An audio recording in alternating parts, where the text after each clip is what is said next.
Joined by the host of RT's Kaiser Report, Max Kaiser. Max, good evening.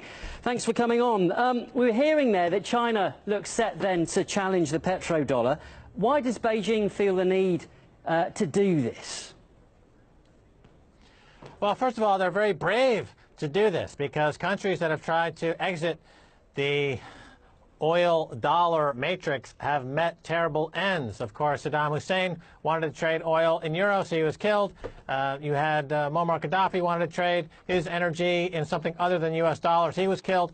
So the track record here is pretty dire. So kudos to China for taking this project on. And, of course, they are rumored to be the big buyer in the Aramco offering of their state oil facilities coming down the pike. So this makes sense in a geopolitical sense in terms of you've got China and Russia and the Saudis are looking to escape the U.S. dollar hegemony. They're looking to de-dollarize. That's a concept we see all over the world right now as countries want to escape from the U.S. military-industrial complex.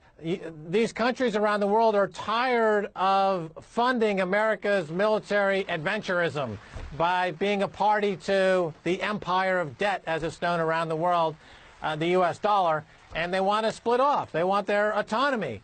China wants autonomy. Russia wants autonomy. Iran wants autonomy. They don't want to be ruled over by the U.S. dollar anymore. So this gives them away, this contract, futures contract based in yuan for oil, convertible into gold, means that these countries can finally, and it's been in place since the end of World War II, escape the Bretton Woods U.S. dollar hegemony, empire of date, supremacy, world reserve currency, that is the U.S. dollar, and we're in a new beginning, I think.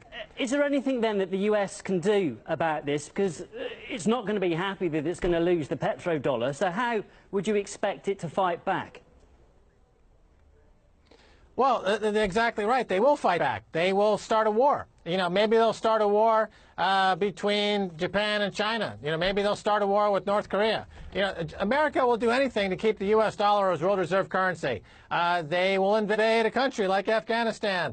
They'll stop at nothing because this is the basis of the U.S. empire. It's not land-based. It's not based on material goods. It's based on rent-seeking. It's based on lending dollars, getting that income, and then when countries can't pay, they dismantle the assets and take them over. We saw in Latin America, South America. This is how America built its empire. The countries that are resistant to America's financial cartel are Russia, China, Iran. So now they figured out, you know what, we're going to split off from the dollar, and they can do so with this new contract. And they're embracing cryptocurrencies. Cryptocurrencies in this context is another way to de-dollarize, get out of the U.S. dollar. The U.S. dollar is being held up narrowly with the Pentagon's various actions around the world and a lot of market machinations from the central banks. But once the cat's out of the bag, look for the dollar to have a very significant crash. And among the countries you said might actually join China in this were Saudi Arabia. You said that just a couple of minutes ago. I mean, that might surprise a lot of people that they would be willing to go ahead with this. Oh, yeah. So, absolutely. So how could they be able to do this and simply switch out of the US dollar? Do you think it's that simple for them?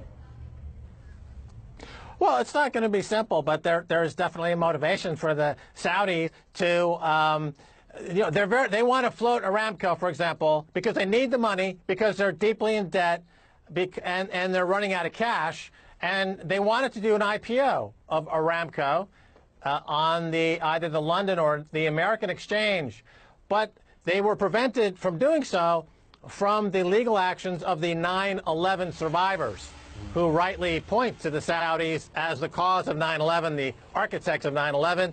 And they were allowed in America for those lawsuits to go forward. That's a pretty recent development. Only in the last year or so, lawsuits against Saudis for terrorism for 9/11 have been allowed to go forward.